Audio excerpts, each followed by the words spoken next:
It's time! And now, introducing your host, fighting out of Las Vegas, Nevada, by way of Boston, Massachusetts, presenting live the Bostonian versus the book. Follow the show on Twitter at Boston versus the book. Here he is, Matt Perrault! Enjoy the show, enjoy the show, enjoy the show, enjoy the show.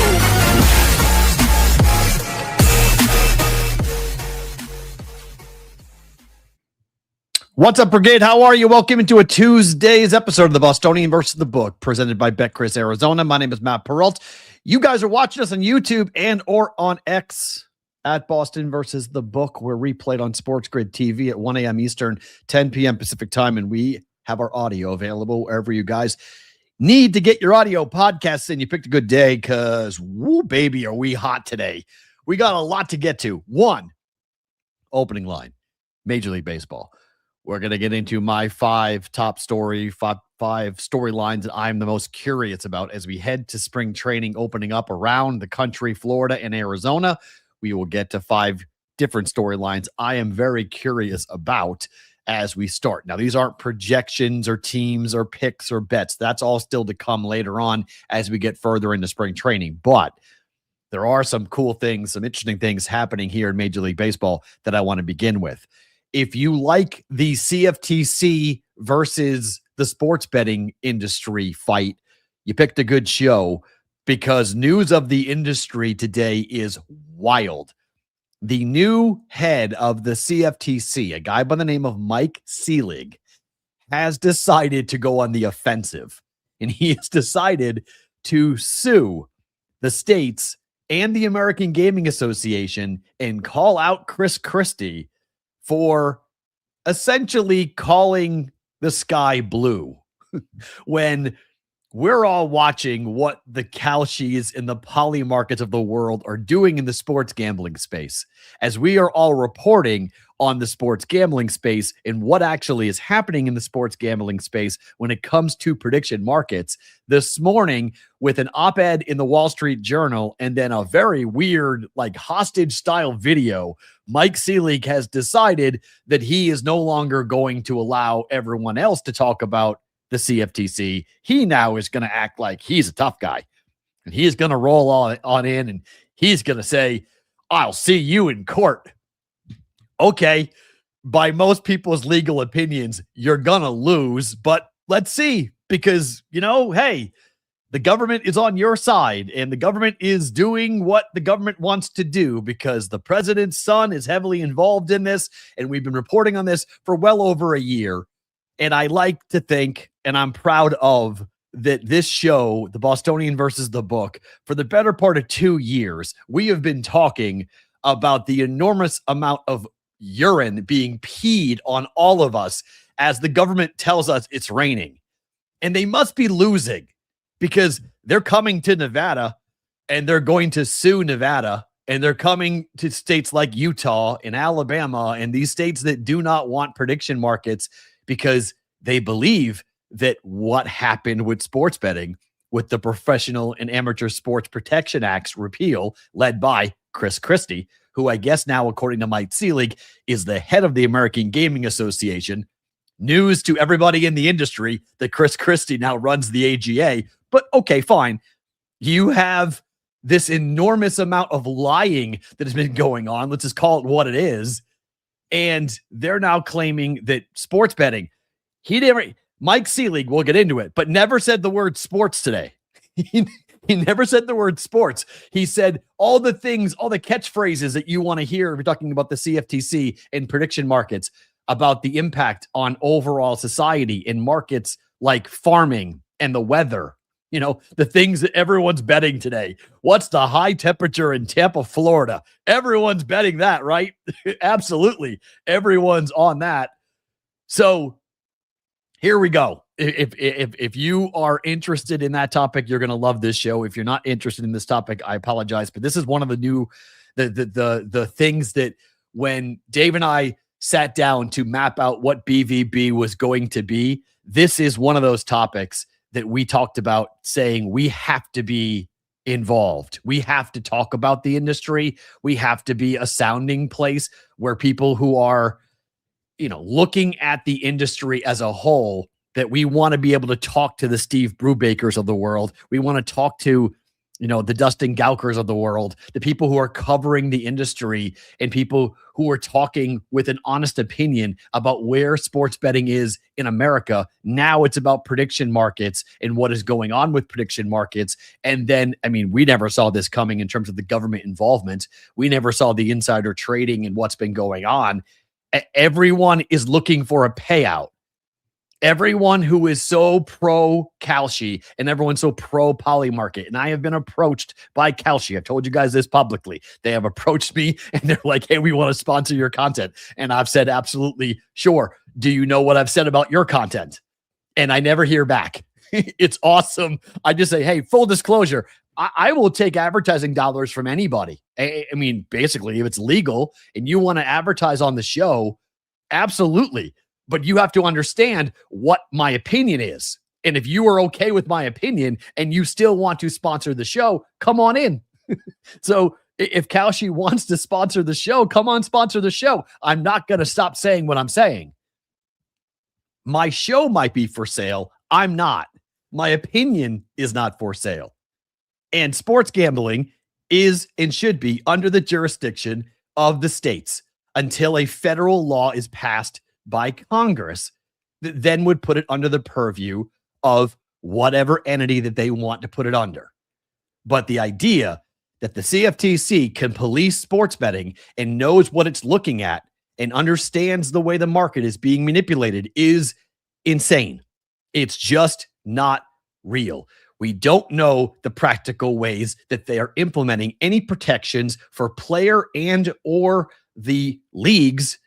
And we don't have any real understanding of, hey, if I think I've been wronged, where do I go?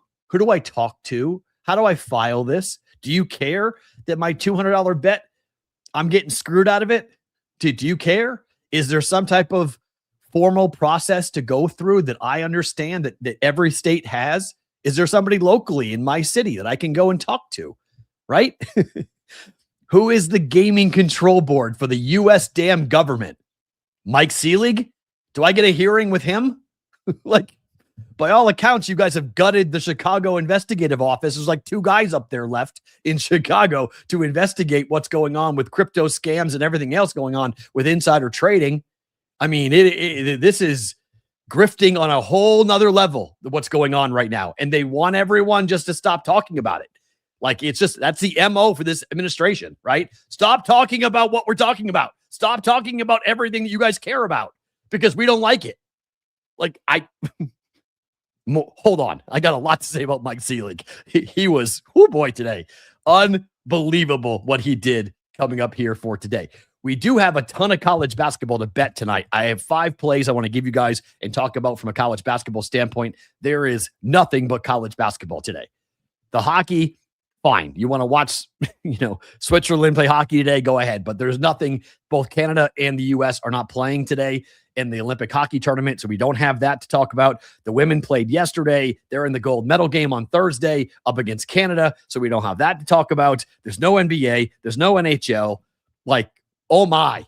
So it's just college basketball. So I got 5 different bets I can give you guys coming up here for tonight for college basketball. But I told you yesterday that I wanted to go and get into baseball today because I woke up yesterday super excited about Major League Baseball. And I was like, let's do it. Storylines for spring training. My top 5 things I'm curious about as we open up spring training for the opening line.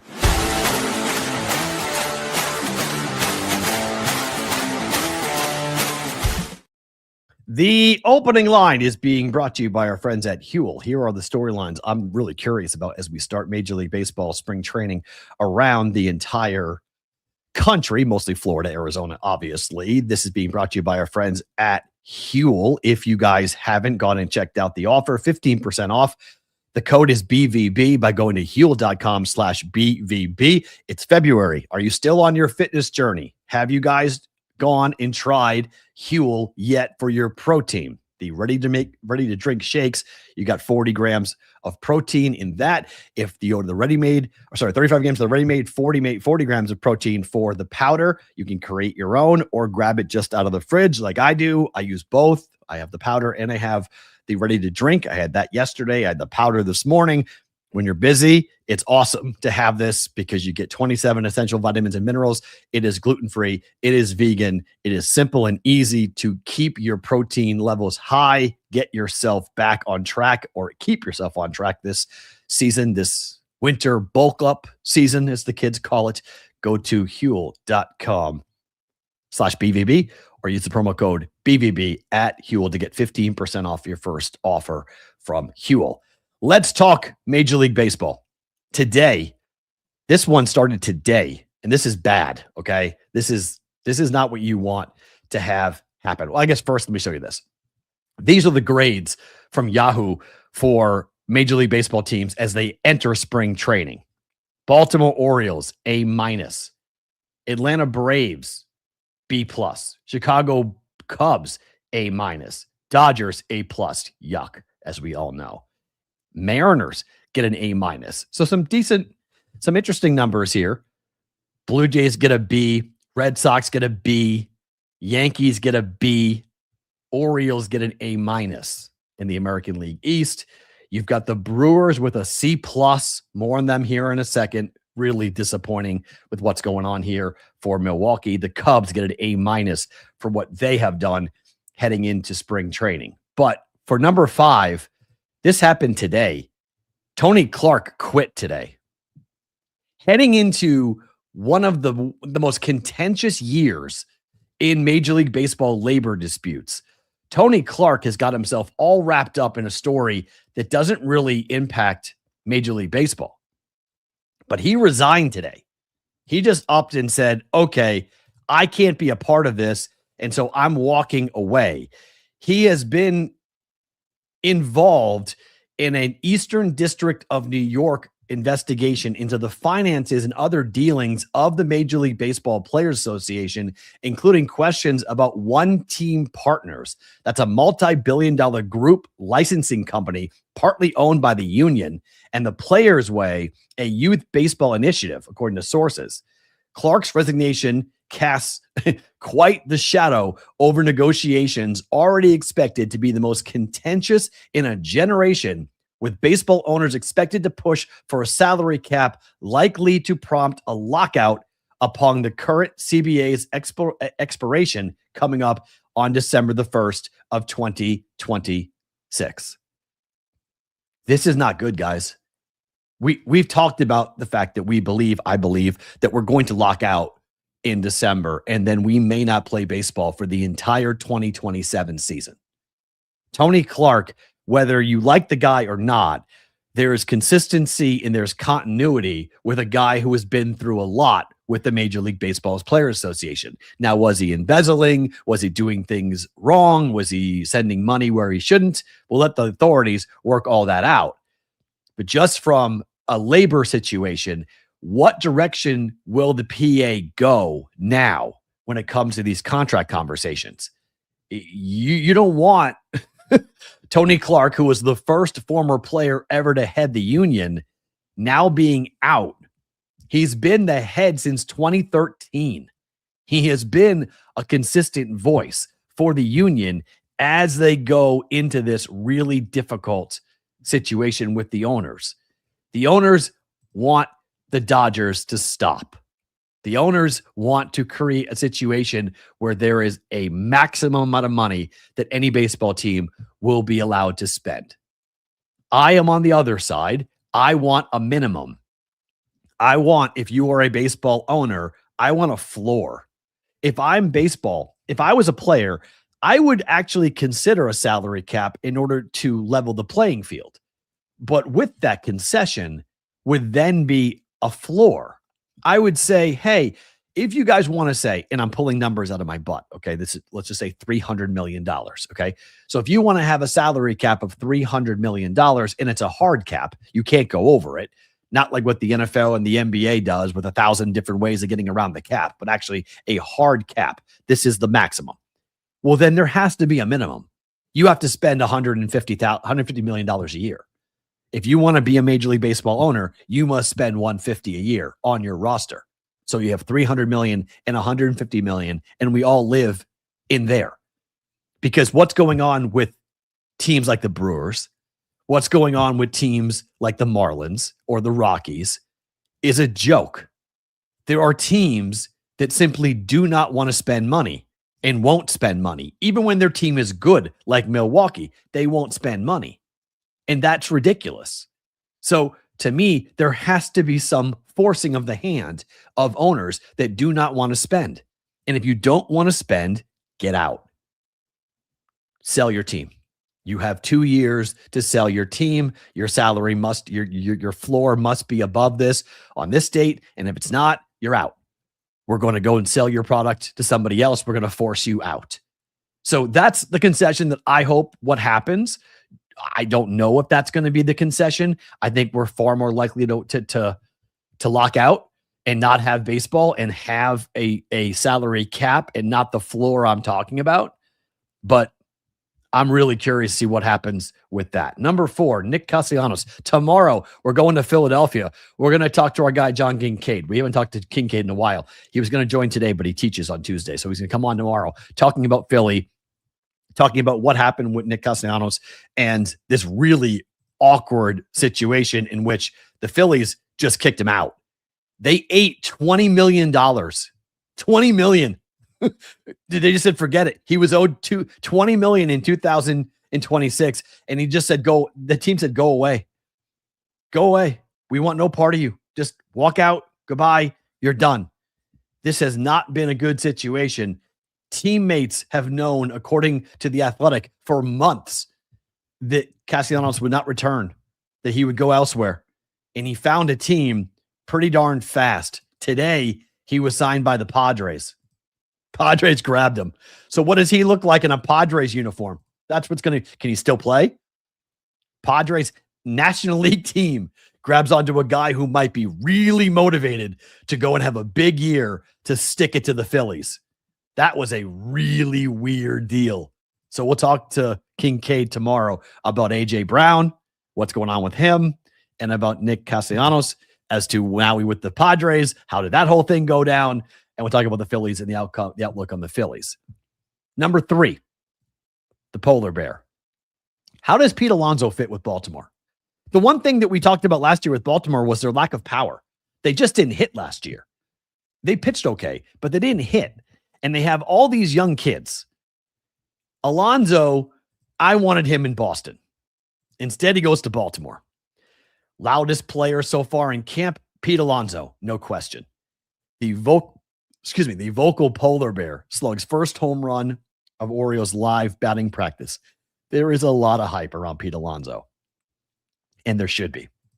This team needed a shot in the arm, and they went out and they spent money. Pete Alonso with 38 home runs last year. Yes, they've screwed around with the ballpark at Camden Yards. They've moved the fence in, which will obviously help Pete Alonso. He brings in a wealth of experience for a young team that now has a chance to score. We know what the bullpen has looked like for Baltimore.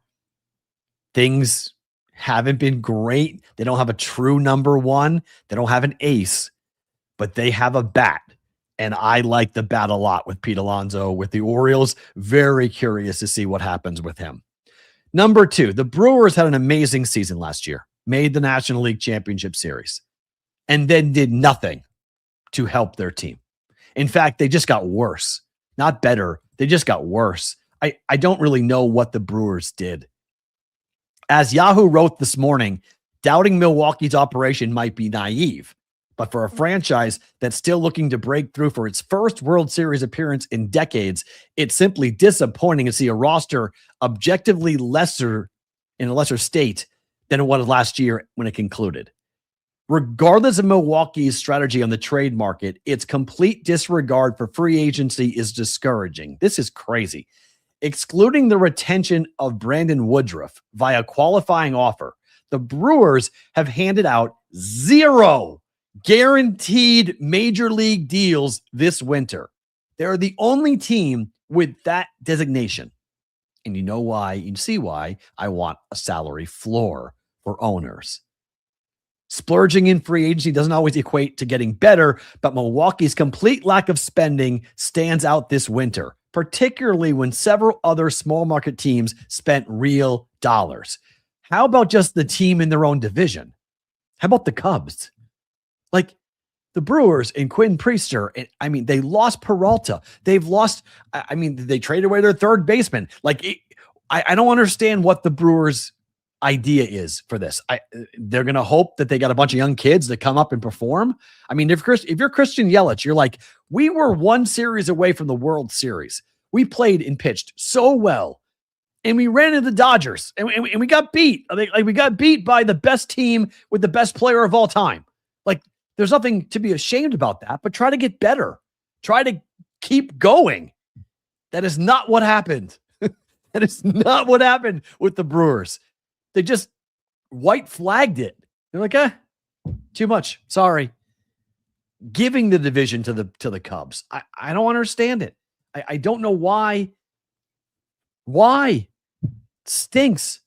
This is why baseball is headed to a lockout for teams like this. Don't even try. Number one, the thing I'm the most curious about, thing I'm the most interested in watching here during spring training, Skubal, Valdez, and Verlander. Can you pitch your way to the pennant? Because I don't know if they could hit their way to the pennant. But can you pitch when you've got a 1-2-3 like this? What do you do here? Like when you have this, Skubal, Valdez, Verlander. We're talking guys who are going to be on the bump every 5 days. Skubal, nearly 200 innings pitched. Valdez, 192 innings pitched. Verlander, 152 innings pitched. You're bringing him back. And Verlander's coming back not as the ace. He's coming back as your number 3 with a 3.85 ERA and a 1.36 whip. He was really good, 137 strikeouts to 52 walks. And you bring him back. The energy of bringing back Verlander. You keep the best pitcher in baseball, where everyone thought going into his last season under contract that Skubal would be traded. He was not. They gave him a 2-year deal. Then they go and get Valdez out of the clouds from nowhere, thought they were going to be involved with him, and they do, and they land him. What does this rotation, if it stays healthy, what can this rotation do? Can the Tigers pitch their way to a pennant? Because we know the Yankees are going to try to slug their way to the pennant. The Red Sox are going to try to do both with offense from young kids and a pitching staff that's going to be very good and formidable. The Orioles are going to try to score a bunch of runs. So they're going to try to hit really well and try to get there. The Blue Jays are going to try to score, but they lost Bo Bichette, so they lost a big piece off their team. So what do they go and do? Where's the future for the Toronto Blue Jays? And will they pitch as well as they pitched last year? But that is a formidable 1-2-3. And I mean a formidable 1-2-3. And if you're a Tiger fan, you got to be really excited to watch spring training open up and to see what these 3 guys are going to be able to do. Yeah, I don't know, Joel. Verlander is a 5 at best. That number, his numbers would not back your opinion there that he's a number 5 starter. You can argue about how much is left in the tank, but you can't argue with the numbers. A 3.85 ERA, a 1.36 whip, 137 Ks to 52 walks. That is a tremendous season for a guy of his age. And him going back to Detroit, I don't know if you can call him a number 5 starter. I don't know if I'd go that far to say that he's going to get whipped up against other number 3s. That's a guy who's used to being at the top of the rotation, and he does not have that pressure now with Skubal at the top of the rotation. So I think there's a lot there. I think there's a lot to be excited about and say, I think we're going to be really good. If you're a Tiger fan, I think you could say we're going to be really good. Yeah, there's no pressure on Verlander at all. There's none. So, I mean, how many 3-1, 3-2 baseball games is Verlander going to win? I mean, he may win a bunch, and from a Tiger perspective, look, I would be jumping up and down going into spring training. I'd be really excited, given the fact that I thought my team was going to punt and give up and the owner wasn't going to pay and everything was going to go south really quickly and the Guardians were going to take over the division. And we just, as a Tiger organization, we weren't going to be in the conversation with the American League East teams. That's all out the window. They have said, hey, we're here. We're going to go after it. We're going to be competitive. And we got a rotation that I think will be fun to watch. So Tony Clark quitting is huge today. That is really bad for the future of baseball. I can't wait to watch Alonso in an Oriole uniform to see what he can produce for Baltimore. I'm so mad at the Brewers. The Phillies are a mess, and the Tigers are going to be a lot of fun. Let's see what happens. We'll talk more about the Phillies coming up tomorrow when we have John Kincaid from The Fanatic in Philadelphia joining once again here on BvB. Let's talk about last night, and then let's make some bets because I got a lot to say about the news of the industry because there's a whole lot of stuff going on.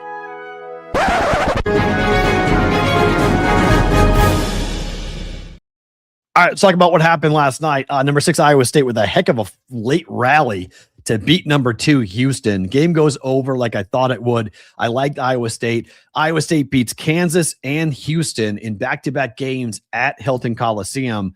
And you saw it last night as to why Iowa State is built for March and why they have the potential to make a really deep run for TJ Otzelberger. And look, I am such a gigantic TJ fan. I'm so happy for him at Iowa State and what he is building and getting his flowers, as the kids call it, because of how much success he is having with the Cyclones. But that team is deep. That team can shoot from anywhere, and they can defend with anyone, including Houston. That was a war last night on the glass. And yeah, Iowa State did lose it at times, but there are some people who looked at Houston and they're worried about whether or not they have enough offense and whether or not they can do what they need to do in March. One thing that would concern me, Iowa State with free throw shooting, that's a shaky team when it comes to March and tight games. I'm a little concerned about Iowa State in free throw shooting for tomorrow, but I'm really excited. I'm really excited to see what Iowa State looks like in March. I haven't bought a ticket on the Cyclones to win the national championship, but I don't think them going to the Final Four is a bad bet. Hilton's Hilton, okay? It's Hilton's Hilton. It's a really good home court advantage, but I am really excited. If you're a Cyclone fan, I'm really excited to see the future for this program and what happens in March, because this is the deepest team he's had in Ames, and this is the team that's built for March. They can shoot, they can rebound, they can defend, they can do really, really big things. Yes, don't worry, Whitrock, you Iowa folks, I got a bet for you. You're not going to like it, but Nebraska plays at Iowa tonight. Yes, we'll get into that during Just the Picks. Don't worry, I got that coming up here. The other thing that's interesting going to the NBA is what Mark Cuban said on X. And Mark Cuban, look, he's a billionaire, right? The reason we can do shows like this is a lot because of what Mark Cuban and the internet did, right? Mark Cuban developed the first ever system to be able to stream audio live on the internet. And so he enabled all of the play-by-play that you guys have listened to for your whole lives as sports fans on the internet. Mark Cuban, broadcast.com, he's the guy that really got that going. He's the one that was one of the forefront investors. And then he made a ton of money. He went and bought the Mavericks, and he's been an investor. He's been on Shark Tank, blah, blah, blah. So while I like Mark Cuban's opinion sometimes carries too much weight for certain people. Mark Cuban has said today that the NBA should embrace tanking. That tanking should be something that every team is allowed to do, and the NBA should stop being so anti-tanking. Okay. This is the tweet. This is the whole tweet. I'll read it to you because I think it's interesting. It's long, but I'm going to read it. When I, Cuban, got into the NBA, they thought they were in the basketball business. They aren't. They're in the business of creating experiences for fans. Few can remember the score from last night's game they saw or went to. They can't remember the dunks or the shots. What they remember is who they were with, their family, friends, a date. That's what makes the experience special. Fans know that their team can't win every game. They know only one team can win a ring. What fans care about, and he said he apologized for typos because he was going fast when he was typing. He's going out the door, he said. Their team's record, they want is hope. Hope that they will get better and have a chance to compete for the playoffs and then maybe a ring. The one way you get closer to that is via the draft and trades and cap room. You have a better chance of improving via all three when you tank. We didn't tank often, only a few times over 23 years, but when we did, admission to tanking, Mark Cuban, when we did, our fans appreciated it. Really. And it got us where we could improve, trade up to get Luka, and improve our team. The NBA should worry about fan experience, would worry more about fan experience than tanking. It should worry about pricing fans out of games than tanking. You know who cares the least about tanking? A parent who can't afford to bring their 3 kids to a game and buy their kids a jersey of their favorite player.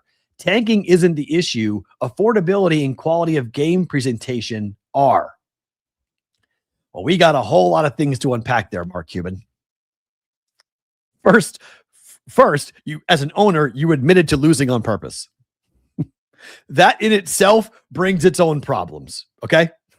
That in itself brings its own conversation because you admit that you lost on purpose. Secondly, that the Dallas Maverick fan appreciated you losing on purpose. Okay, interesting. Number 3, are we completely ignoring that the reason that the NBA is as big as it is because of television? Are we going to completely just gloss over the idea that the vast majority of fans every season who watch NBA basketball never step foot in a basketball arena for the NBA? That they never buy a ticket, not that they can't afford it, which is a problem, but they don't care to or can't. Do you know how many games for the Boston Celtics I watch every single year? They play 82 games. I watch probably 50. Do you know how many games I go to for the Boston Celtics? 1, maybe a year. Maybe a year. Do we completely disregard that fan's experience when they're watching your team lose every single night? Or when your star player sits down and doesn't play for the 4th quarter because you're attempting to lose like the Utah Jazz? Are we going to completely disregard the experience of a fan who cares about the team winning or losing? On top of the fact of the whole integrity of the game, because sports gambling is a huge reason why your engagement is up. It's a huge reason why the All-Star game, people were watching. It was way up from an audience standpoint. Sports betting is getting more popular. Sports gambling is becoming more accessible. We'll do the prediction market conversation later in the show, but you know what I mean. More and more people have money committed to the game. So they're watching and they care what happens. They care who wins, they care who loses, and they care about the attitude and the effort of the team that they are supporting. So the idea that the only thing the NBA should care about is the in-fan experience. I went to an NBA game in New Orleans. I was just this month, a couple weeks ago. I was in New Orleans. I saw the Pelicans play the Grizzlies, 2 awful basketball teams. The game was fun. It was an awesome atmosphere. Kids had fun. It was enjoyable. The game was something that I would say go back to. I would want to go back to it. It was fun to do that. But the problem that I have with all of this, the problem that I have with committing that the business of the NBA is strictly for the in-fan experience, and that's it, you are losing the idea that if you think your fan base is just those 30, 40, 50,000 fans that fit in whatever building you play in, if you think that that's your fan base, you're woefully, ridiculously, done. Like that is, I don't know. That's insane to me. Like that's one of those situations where I'm like, there's no way.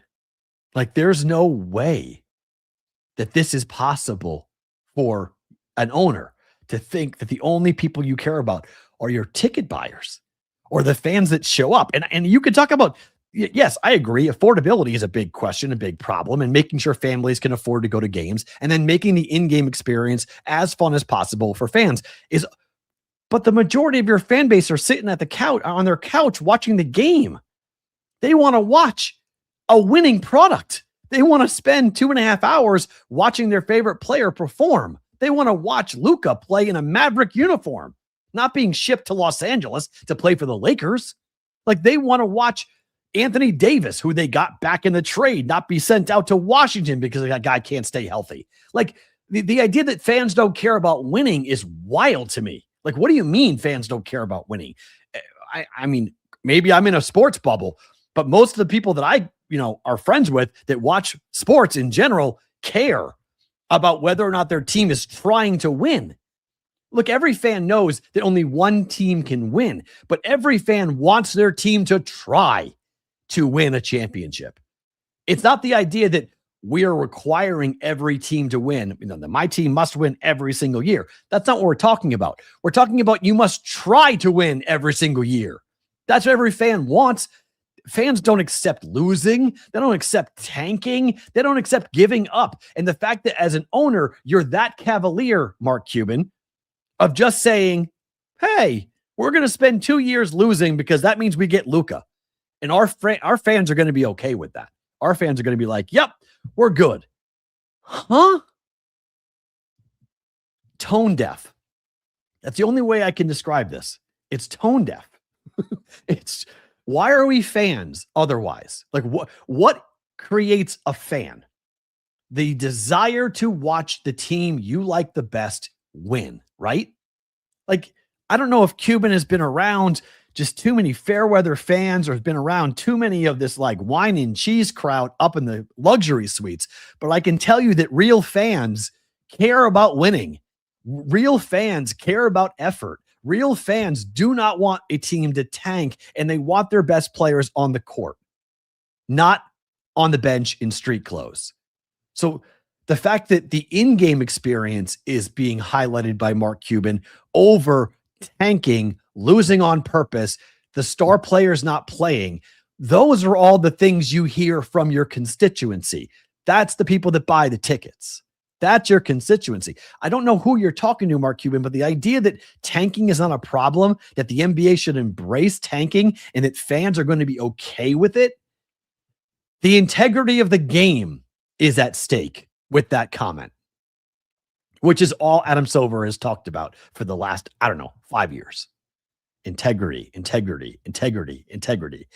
Yes, I agree with this point. ND9, go Irish. We just want the ability to have some kind of realistic hope of our team winning. Yes, 100%. 100%. We know that everyone's not going to win. We know that if you're cheering for the Utah Jazz or you're cheering for the New Orleans Pelicans or the Memphis Grizzlies, that your team's not going to win. What you want is the hope that you're going to build, right? You can see the young kids. You can see that there is a game plan, a strategy, a GM and a coach in lockstep, an owner who's going to spend, right? Like this is what you want. You want your team to show signs of improvement rather than the White Sox and the Rockies, rather than teams that just blatantly will never be good. The Brooklyn Nets, right? Teams that are just pathetic. Fans don't want to watch teams that simply don't care. They're rolling a ball out to go play for 2 halves of basketball to get their paycheck and to go home. That's what fans don't like. Forget the $12 bottle of water and the $15 box of popcorn, okay? That pisses fans off. But fans will pay that if the team is winning. They might do it begrudgingly, but I have watched Red Sox fans pay $12 for a hot dog at Fenway Park for a long time, as long as the team is winning. You never hear about people bitching and moaning about ticket prices and concession prices until the team isn't winning. And when the team is not winning and the team is not investing and there's no clear path to getting back to a championship, then every little thing becomes problematic. Then you are pissed off about parking. You are pissed off about the ticket prices. So winning cures everything. Okay? Winning cures all ills in professional sports. So it's not the in-arena experience. Is that a problem? Sure. Do I hear that from any fans that I know? I do not. I hear other things that are much bigger problems, other issues that are far bigger than just that. Let's talk about what's going on with the CFTC, because boy, did we have a morning today.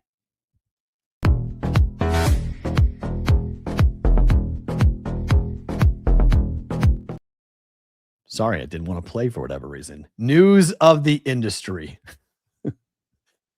This took a very interesting turn today, guys. Like, I'll admit, I didn't really see this coming. I didn't think we were going to see this type of fight back from Mike Seelig. I thought Mike Seelig, the new CFTC chair, would just keep his name out of the public eye. I thought he wouldn't go on multiple TV shows, multiple morning shows, and put out a video.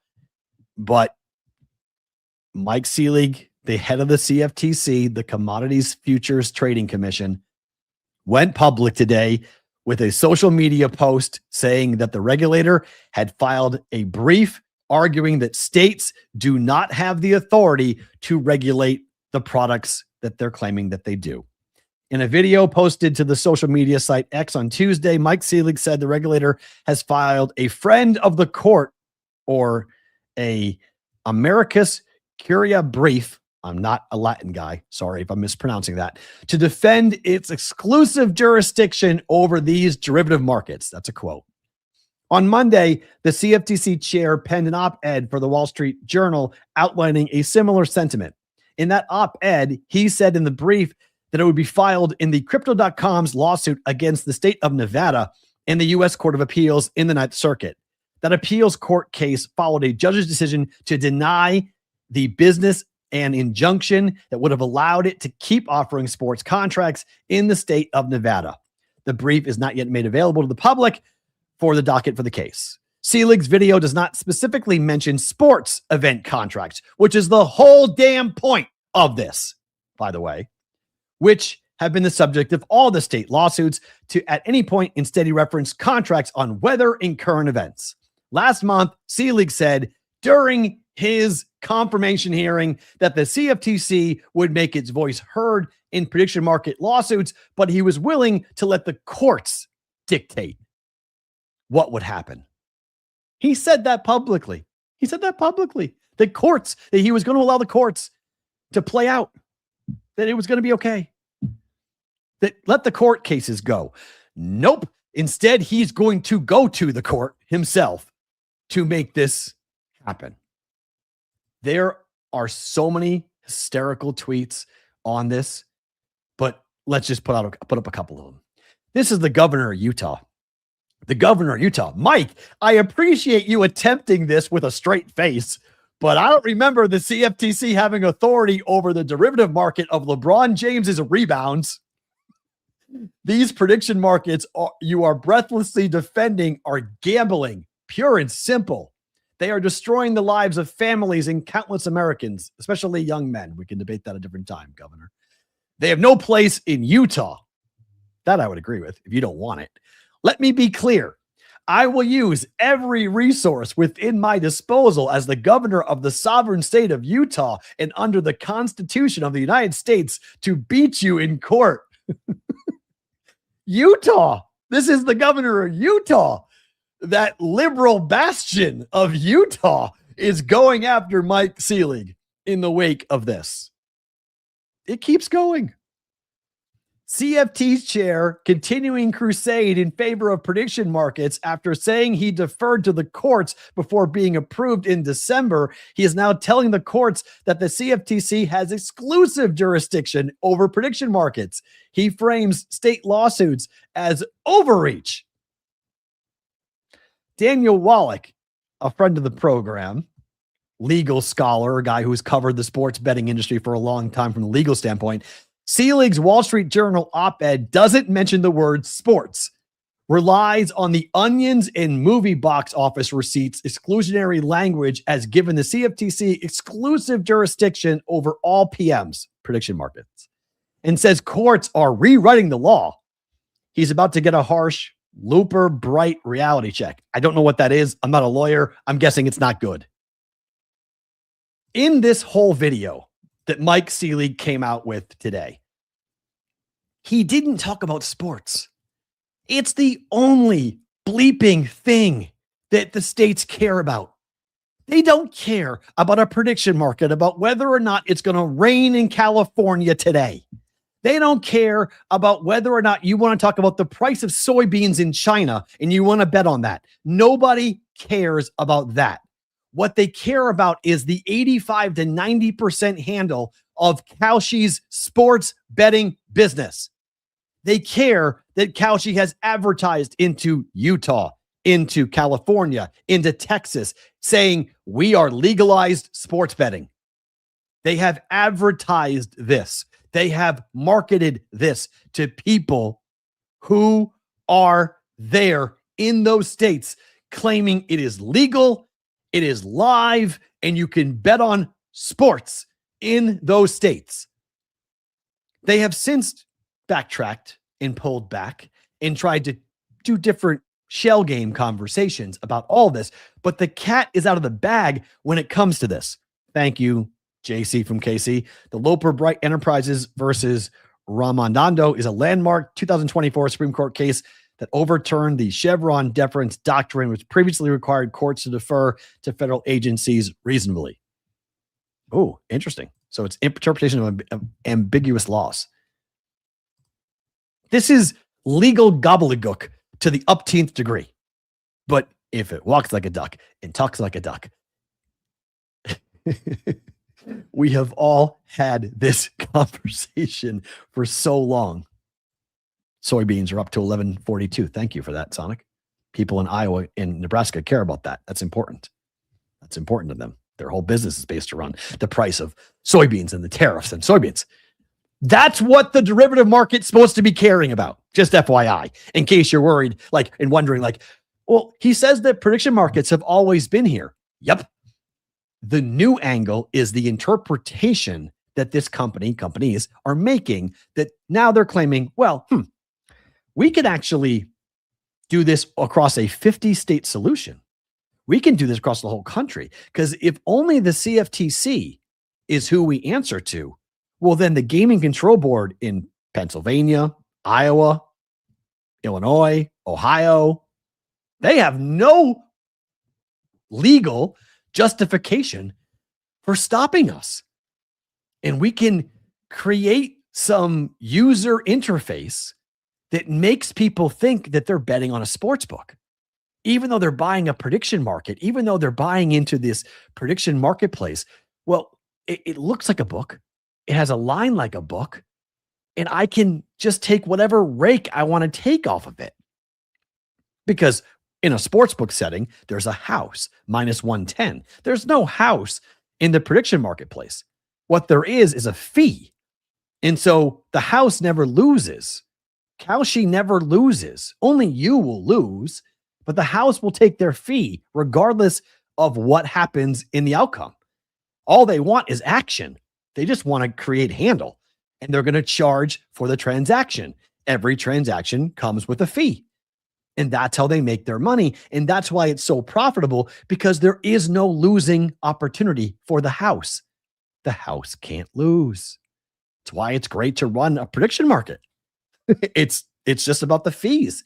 You are the broker. You are Robinhood. You're just sitting back and going, okay, I am using this like a Charles Schwab account, right? It's the same situation. You're not betting. You're not the house. There's no risk. There's no risk management. And from a house perspective, it's just taking some cuts off of every single transaction. So it works financially. And when you're operating in a state like California or Texas, where combined, we're talking about 80 million people, there's about you talk about the number of millions of people that live in America, 375 million people, right? That's talking about 80 million in those two states. Like we're talking about that's why when you look at the numbers about sports betting, about the number of people who live in a state that is actually legal, you're still talking about over half the country's population that does not live in a state that has legalized sports gambling.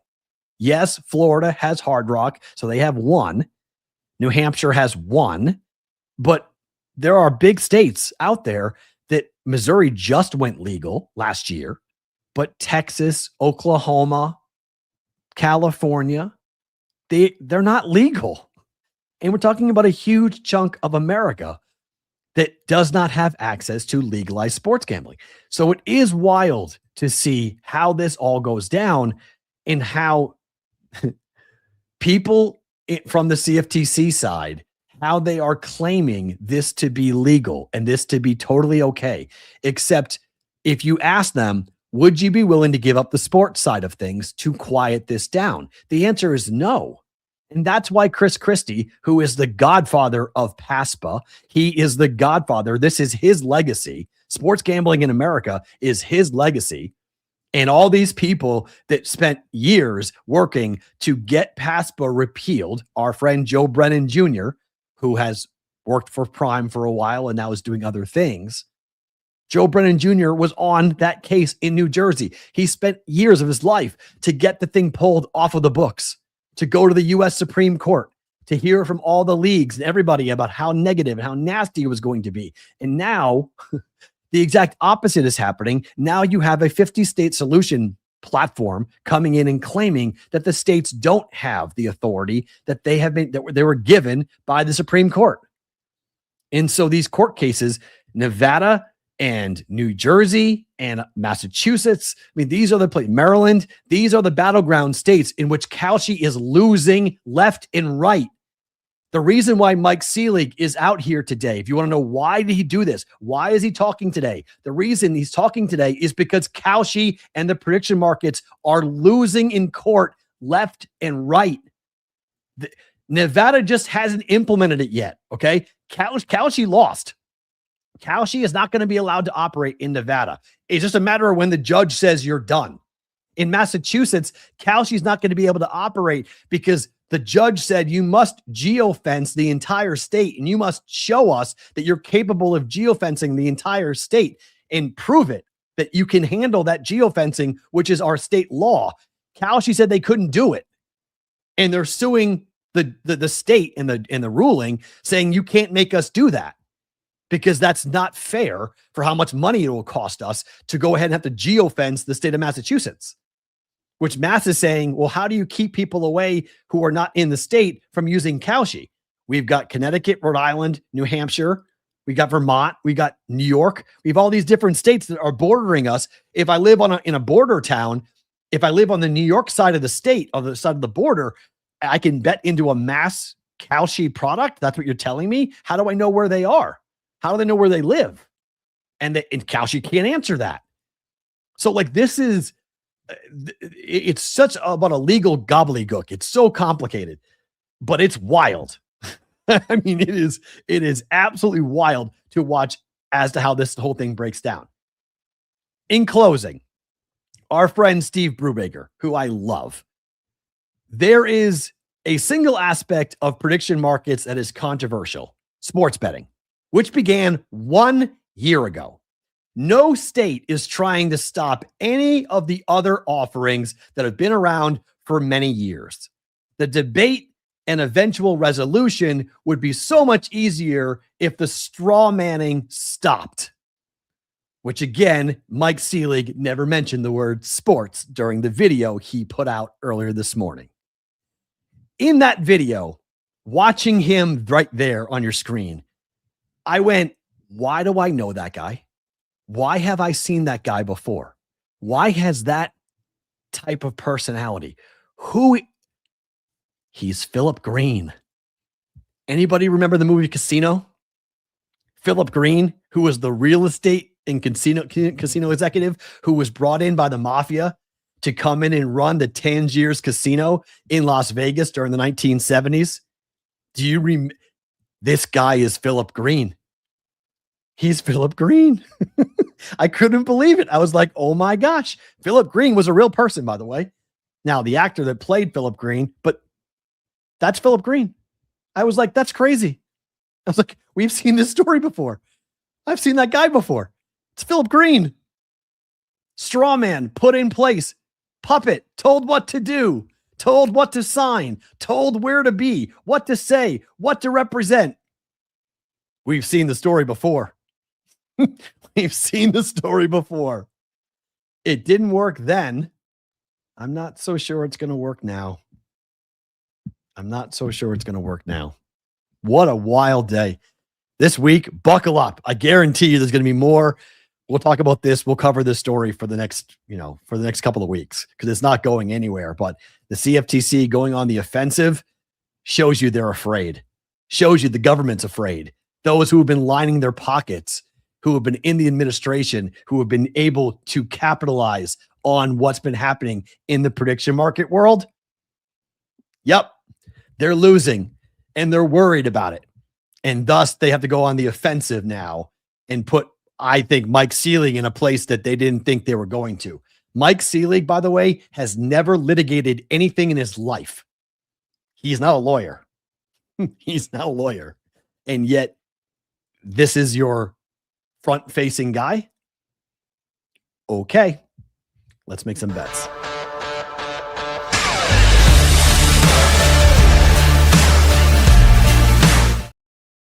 Just the Picks being brought to you by the Betting Pros Prop Bet Cheat Sheet. You can download the Betting Pros app and look at the Prop Bet Cheat Sheet for upcoming NBA games on Thursday. Baseball as well, right around the corner. You can log on to bettingpros.com/props as well to check out the Betting Pros Prop Bet Cheat Sheet. I am taking Nebraska tonight, catching the 1.5 points up against Iowa. Look, Iowa is a team that's 13-1 at home. You can't knock what Carver Hawkeye has been for opposing teams. They've had a very difficult time walking into Carver Hawkeye. However, the Huskers are 8-2 on the road this year, ATS. Iowa is 8-7, and they haven't covered in 3 straight games. Nebraska's coming off of a big win over Northwestern, and I think the Huskers are going to go in there and get a W. The number is down to 1 at most books. I just think the offense for Iowa is good. The defense for Nebraska is going to be the difference. They both can score, and Nebraska's offense up against Iowa's defense is also going to be problematic. I don't think it's a blowout by any means, but I do like the Huskers to win. You can take a money line if you want. I took the 1.5. Miami of Ohio is 25-0. They're playing my alma mater tonight, UMass. This is a game in which I probably wouldn't have paid attention to if it wasn't for the fact that it was UMass at the Mullen Center and it's Miami of Ohio. This number is only 3, which is interesting, but I like the total better. UMass is 9-4 to the over in the MAC. Miami of Ohio is 8-4 to the over in the MAC. UMass is 6-5 to the over at home, but 7-3 over their last 10 and 4-1 over their last 5 games. Miami of Ohio is 7-4 on the road to the over, and they also are 7-3 over their last 10 games, and they've gone over 163.5 their last 2 games against Marshall and against Ohio. 163 is the number here for UMass and Miami of Ohio. We're going to go ahead and jump in on the over for UMass and Miami of Ohio. St. Louis slew 14-1. They have 1 loss on the year to Stanford in a heartbreaker buzzer beater. Otherwise, they would be just like Miami of Ohio, and they would be 25-0. St. Louis is laying 10 tonight on the road against Rhode Island. URI is not a very good basketball team.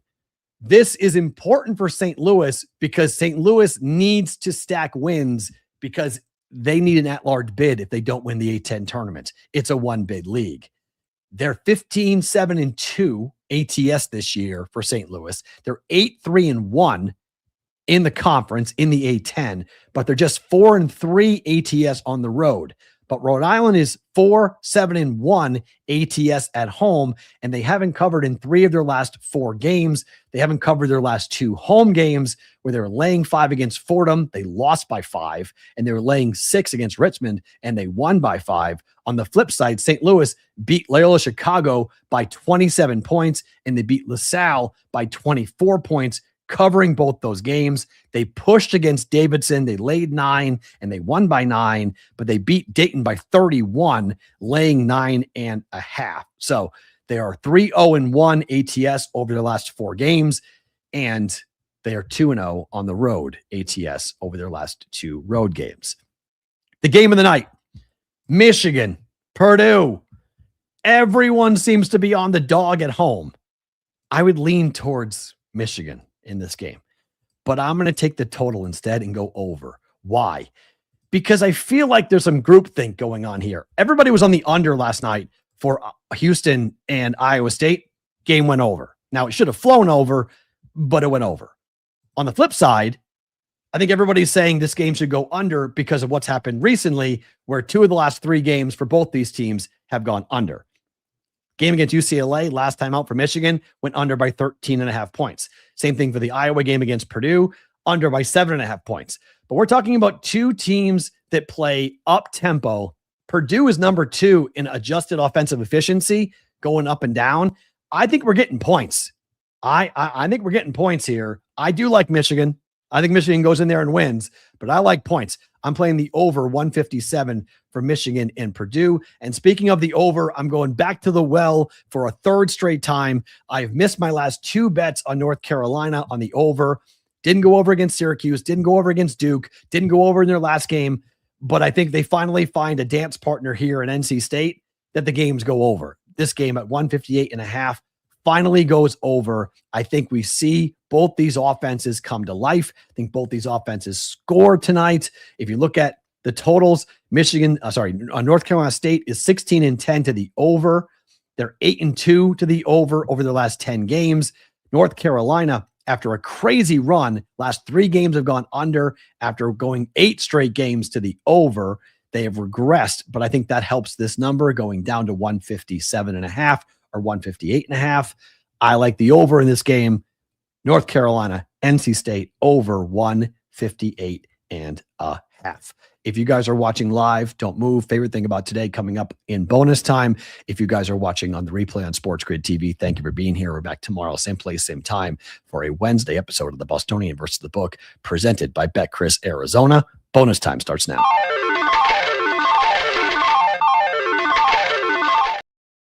A lot of Michigan fans in the chat today. You guys are all about Michigan. I do like Michigan to win the game. I just think Purdue, this is going to be a lot of fun. It's according to KenPom. KenPom has this as a 2-point win for Michigan, 78-76, which puts us, right there at 156, 153, right? Somewhere in that range. So that's why people are betting the under in this game. But I think there we go. Okay, I was waiting for some Purdue people to show up. There's some of our Purdue people. Plus 6.5 over Carolina against NC State, rivalry game on the road. I just think tempo is a better play than going into taking the 6.5. I don't mind the 6.5 though. I think Carolina plus the points is a good bet. I do like that. But I mean, it was wild to watch. I was going through all the numbers last night and this morning and looking at, from a sports betting perspective, just college basketball gets to own the country for last night, tonight, and tomorrow. I mean, that's it. It's all college basketball. That's the only thing that's going to be there. Close win for the Woofies at home, me think. So we're going Woofies. We're calling NC State the Woofies, huh? Maybe. But that's plus 6.5, right? So, if you like that, maybe overtime is potentially available there for that game. I was looking at, let's see, hold on. What was looking at adjusted offensive efficiency. So you've got NC State at 21st and North Carolina at 24th in the country. Purdue, by the way, is second. Michigan is fourth. So we have two of the best offenses efficiency-wise and adjusted offensive rating. So you have very good offenses. If you care about average possession length, like some people do, St. Louis flies. They're fifth, but Michigan is seventh in the country. They put the ball up fast. So when you're looking to bet overs, you don't want a team that grinds it out. Unfortunately, Purdue tends to kind of grind it out. Purdue is a much slower team in terms of running their offense, as you expect under Matt Painter. The way that they run their offense is more methodical, a lot more just run and shoot for Michigan under Dusty May. But that's not bad because they should force tempo and make Purdue play the way that they're going to. So Heels won't blow them out with no Caleb and no Vassar. Yeah. So with that on this, there's college basketball. The Olympic hockey is almost over though. AP. I mean, we got all three games are already, there's only one game left, right? And starts at 12:10 tonight today. Let me see for the Olympics. What did we get for today? Yeah, we got Germany 5-1 over. I should have bet that. I was going to lay the 2.5 goals on Germany. That's my bad. Switzerland 3-0 in the Czech Republic 3-2 over Denmark. We have Latvia and Sweden coming up at 12:10. That's it. Okay, so you got a 3:10 Eastern time start for hockey, and then we move on and we're done, and we go into the medal round, right? And that's it. So I don't know. Germany advances. Switzerland advances. So we'll see what ends up, what all kind of plays out. But, you know, we have these events coming up later on this week where, yes, we hopefully see Team USA and Canada face off in the gold medal game. That's going to be awesome. You take Sweden. Okay. Take Sweden. I should have taken laying 2.5 goals with Germany was a little bit, I wanted to do that, but I was a little bit shy on that. I was like 2.5. They won 5-1. So take Sweden in the under. I don't mind the under in that game. That's not a horrible bet. I mean, 6.5 is a lot. As we've seen, 6 is kind of like the max for these international games. 6.5 is a little bit on the heavier side. So I think I don't mind that to go ahead and jump in on that. So, but I think you can take the under there, and then USA, Canada, that's going to be a lot of fun when it gets there. We got to get there, but we'll get there. You know, they got to play each got to play one game, and then they'll get in, and then we'll see USA, Canada, and it'll be a war. It'll be an absolute war between the two, which is good, which is what we want. But Thursday, we have Canada, USA in the women's side. I forget. I think the men play Thursday too on that. I don't think that's true, Fish Killer. I disagree with you. Betting on the Olympics, need to call the number. It's the same thing. I mean, betting, I don't care what you bet on. Bet on whatever you want. As long as you're doing it legally and safely, it's the same thing that people say about betting on, preseason football or spring training baseball. And yeah, I'm 4-0 in the men's side. The women's bet was the only one I got wrong. It was 5-0. I got one. If I had one goal out of Sweden, I took plus 4.5. I took plus 4.5. But I don't know. I just think betting is betting, right? If you have a problem with gambling, I don't care what sport you're betting on. You have a problem. Like, making a bet's making a bet. What the sport is, what the context is, what the market is. I mean, there's value in everything. It's just a matter of if you find an edge or you have value or you see something that the market doesn't. I think you take advantage of that regardless. I don't care what the outcome is, right? I don't care what it is. As long as you're doing it in a safe and legal way and you're betting within your means, I don't care what you're betting. So the Olympics, why is it any different betting the Olympics than betting the NHL? Like, if you know it, you watch it, you study it, you see it, what's the difference? I don't know. I don't think there is a difference. So, if a book puts a market up, the book puts up a line, if that line is off or you think you can beat the number, well, then bet it. Like, I don't care what it is. I can't tell you the number of games I bet that I don't watch. I know people get freaked out by that, but I bet numbers. Really. I mean, I bet numbers. I just bet where I don't think the number is right. And so it's either too high or too low.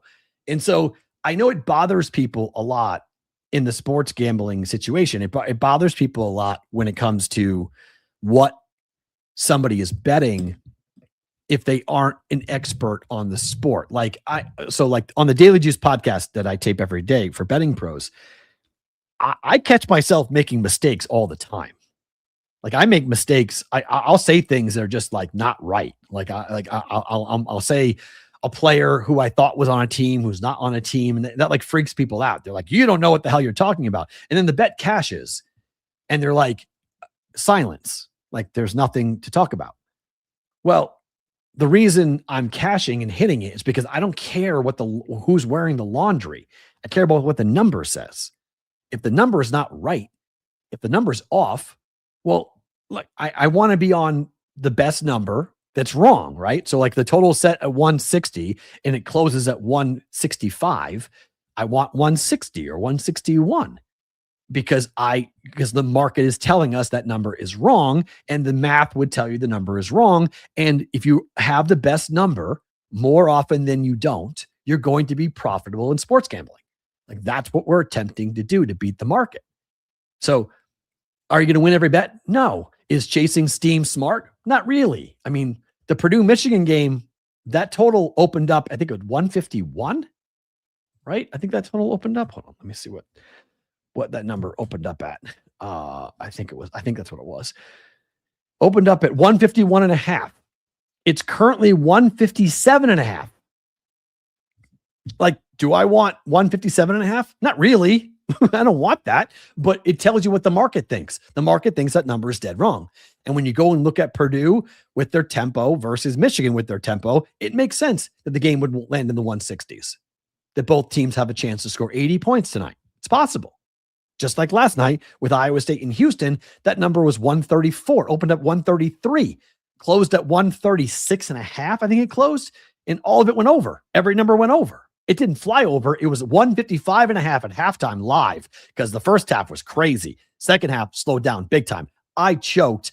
I should have taken the 155.5. I was sitting there with my finger over the button going, buy it. And then I choked. I didn't buy it.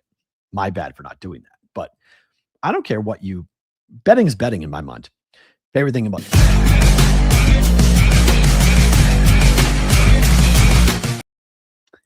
Favorite thing about today is actually not happening today. It is awful. I don't think you guys can hear the wind here in Vegas today. It was 40 degrees this morning when I woke up. It felt like 22 degrees with the wind, 50 mile per hour wind gusts. This came up so fast yesterday that they had to not close, but it delayed flights here in Vegas because there were 70 mile per hour wind gusts that came out of nowhere. And it's just stood over us. I'm saying my favorite thing about today is that I'm going to Florida on Friday. That's my favorite thing about today. Get me on a plane. It will be 85 degrees on Saturday when I get to Orlando. So I am super excited. I've never been to Orlando. I know people get freaked out by that. They're like, wait, what? Like my parents, I was born to a 20-year-old and an 18-year-old. Okay. We never did the Disney trip. I grew up in a very affluent town. Andover, Mass is a very upper middle class town. It has all of my friends every single February. They would go to Florida. They would go to Arizona. They would go on these trips with their family. And I never did that. I never went south of New York until I was in college. God's honest truth. I went north a little bit. We went north, obviously, to Maine. We went north when I was in college. We went to Canada, but I never really went south or west until I got to be like 19, 20 years old. And so we never did that. So getting to take Madeline and having to take her to Orlando and get to go to Epic Universal this weekend is like a huge dad bucket list thing for me. Like I'm more excited for the trip than she is. And we're not going to Disney World, but that's fine. Maddie and I went to Disneyland in November or October. Sorry. Went in October. So she just went to Disney. So we're good on that, but we've never been to Universal. I've been to Universal in California. I've never been to Universal in Orlando. Epic Universal was brand new. Favorite thing about today, my countdown is on to get to vacation to come down because it is freezing. Yeah, it's the happiest place on earth until you get the bill. Yeah, I'm not, I have said this already. I said this to people that I'm going with, that like whatever the cost is, the cost is. Like it is what it is. Okay. It's ridiculous. It's insane. But I just put my kid through 6 months where dad wasn't really available. Like my daughter knows that for 6 months I work an obscene amount. And this year in 2026, I'm working even more because, I have a full-time job with Betting Pros. I have a full-time job here. I just started a brand new sports broadcasting class at UNLV where I've never taught it before.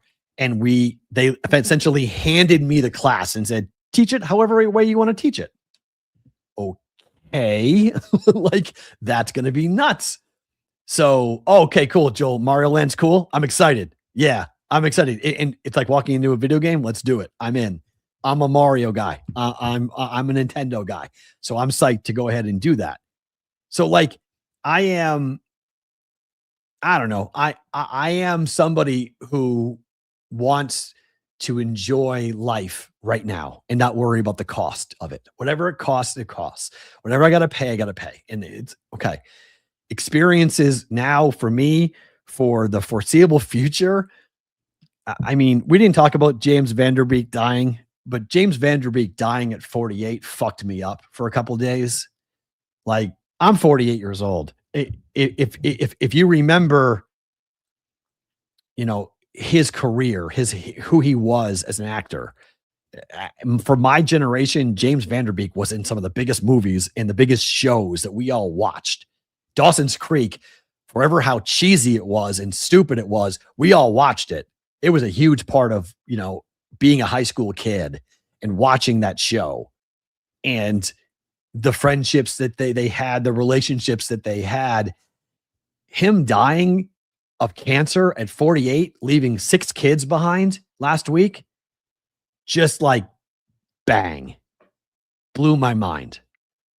And so in the wake of Dave's passing in September, which, we're just settling down from that. Like we're just sort of like the reality of it is setting in of what happened in September because it was a whirlwind of just like nonstop stress.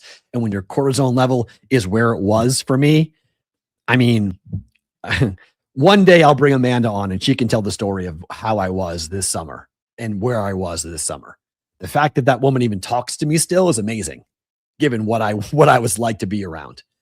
And I just wasn't myself, but I wasn't a nice person either. Like I was in a bad spot for all summer and into September, into October, into November. I was freaking out. I was complete freaking out on everything, on every level, professionally, personally. I was a mess. And so, going on this vacation is, I'm shutting everything off.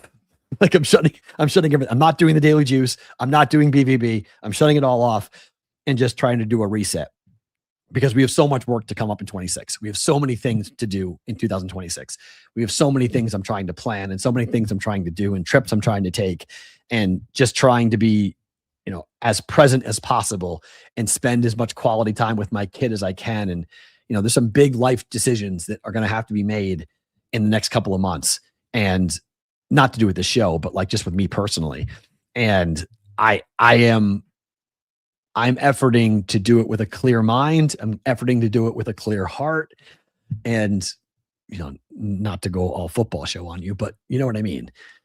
Just trying to be, clear-headed with the whole situation. And, this trip is going to be fun. So, colon cancer sucks. Yeah, just absolutely sucks. Yeah. I mean, I can't wait to take Maddie. It's going to be awesome. That's crazy. You were binge watching Dawson's Creek. Yeah. Varsity Blues, all that stuff. What's up? I've never seen this handle before. Central Florida Kayak Fishing 627 Brigade Recruit. What's up?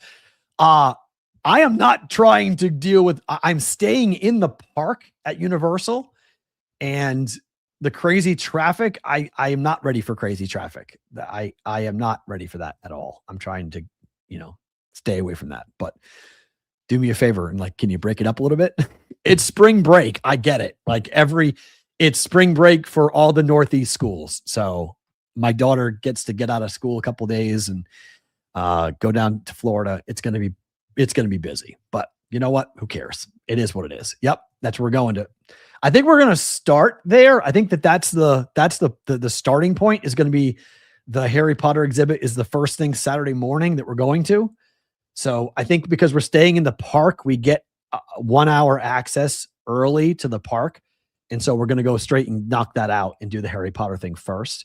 I land Friday night at 7:30 and then we go to the park on Saturday. What's that? It's not that bad. Stay off I-4. Okay. Good to know. I'm not driving. I don't have a car. I'm not driving. This is total disconnect for me. I'm not responsible for anything. Maddie's vacation reviews. Yeah. She might like that actually. She's a bit under the weather, which kind of stinks. She has a low-grade fever today. She's not at school. So hopefully she'll feel better by Friday. But it's that time of the year when kids are getting sick and whatnot. So guys, thanks for being here. Appreciate it. Tomorrow, John Kincaid in Philadelphia. We'll talk Flyers, Phillies, and the Eagles and AJ Brown with our good friend John Kincaid coming up tomorrow on a Wednesday's BvB being presented by BetCris Arizona. Talk to you guys at 1:00 Eastern time tomorrow.